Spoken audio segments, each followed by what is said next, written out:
Thank you very much. Let's make no mistake about it. We're here this morning solely because of a mistake. This is the blunder rule. And this is not the first big blunder in this bill. And indeed, it certainly won't be the last. We will be cleaning up this mess and the blunders in this bill all next year. And the only question is how many people get hurt in the process and how much money is lost to the United States Treasury because of the many loopholes in this Swiss cheese kind of a bill that they've created. How many loopholes will deny revenue that eventually will come out of the pockets of the middle class, will come out of the small businesses of this country to make up for all these special interest provisions that the lobbyists got added. This is what happens when you run roughshod over the process, when every member of the Trump administration lacks the intestinal fortitude, the courage to come and answer any questions about this bill. And that's what happened here. And Americans need to understand that. Trump's over there tweeting away. He's bragging about all the wonderful things. But is he willing to send one official, even one, to come before any committee of this Congress and respond to questions about the many wrongs that are contained in this bill? Of course, the answer is absolutely no. What about the businesses across America that are impacted about this bill? What about the academic experts of all political points of view that could come and respond and help to perfect and avoid errors just like this?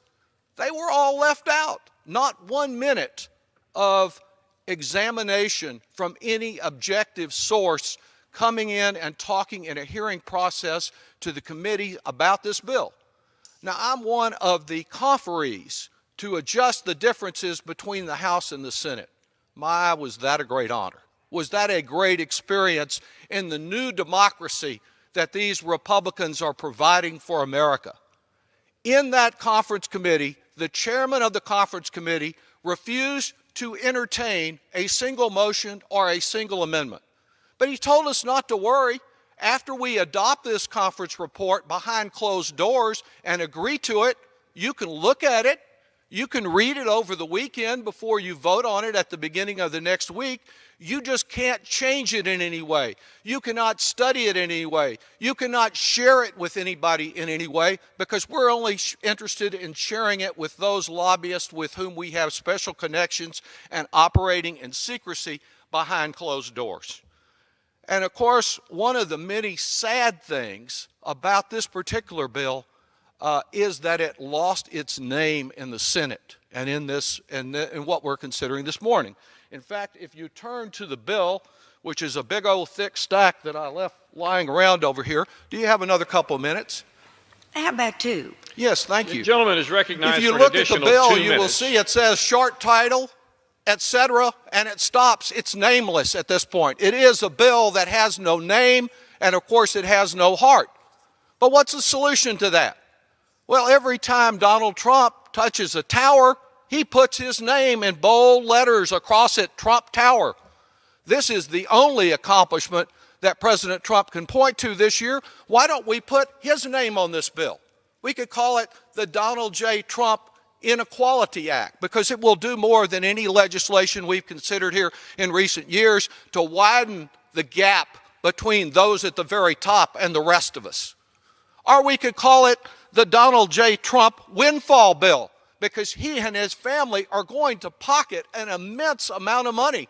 No surprise that they're over there at the White House celebrating all afternoon because he will walk away and his family with a huge amount of resources personally out of this. Or we could just call it the fat cats get fatter because one of our colleagues on the Republican side who's closest to President Trump perhaps said quite candidly, I can't go back to my donors if we don't pass this legislation.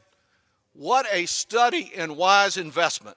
The Senate Budget Committee last night pointed out that Goldman Sachs contributed over $26 million to Republicans since 1990.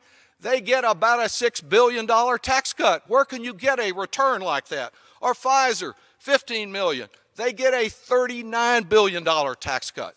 Yes, this bill is a job creator. It creates more jobs for accountants and tax lawyers than anyone can imagine. because they'll be going in there trying to undo some of the things that were done and shape the loopholes a little more favorably for their folks. What we have here is a bill that is compared also with the other issues that we have here. These folks tell us, do you have another minute? Yes, I do. Gentleman's recognized for an additional 60 seconds. I know how much the gentlewoman cares about the future of our children and the Children's Health Insurance Program. I think of the Family Visiting Program to help young parents. That's in our committee. I think about our crumbling roads and bridges and the fact that we need dollars to invest in them to keep our transportation system competitive. They agree on all of these measures. They make speeches about them. The only thing is they don't want to put any money into it. They say we can't afford to do that. That will drive up the debt if we don't steal Medicare premium money to fund children's health insurance and we use general revenue dollars. The same time that they're willing to drive the debt up trillions of dollars, they refuse to invest in people, invest in our children, and provide them the health care that they deserve. In short, this is a Christmas gift to those at the very top, and especially to the Trump family and his billionaire buddies and other real estate moguls that gained in the conference report. They get the Christmas gift. The American people, the middle class, they get the gift wrappings, and that's it.